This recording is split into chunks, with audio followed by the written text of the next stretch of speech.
There are two kinds of jobs: good jobs and bad jobs. Let's define what they are. Good jobs are jobs that do not have a cap on your earning. Instead, your earning depends on your performance. You might have a basic monthly salary, but on top of that, there's always a commission model or a bonus model that is based on your performance. Bad jobs are the ones that have an annual cap on your earning.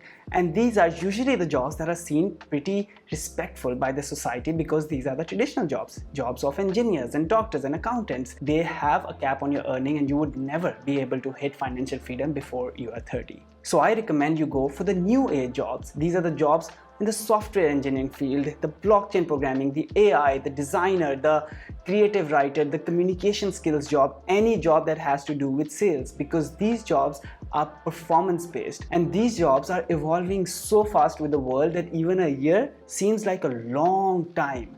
Plus, these jobs do not have 40-plus-year-olds uncle that are holding the top positions, so your growth is limited by who is the senior in your company. So remember, there are good jobs and bad jobs. Always, always, always choose a good job, no matter how difficult it is to explain in your society what job you're doing.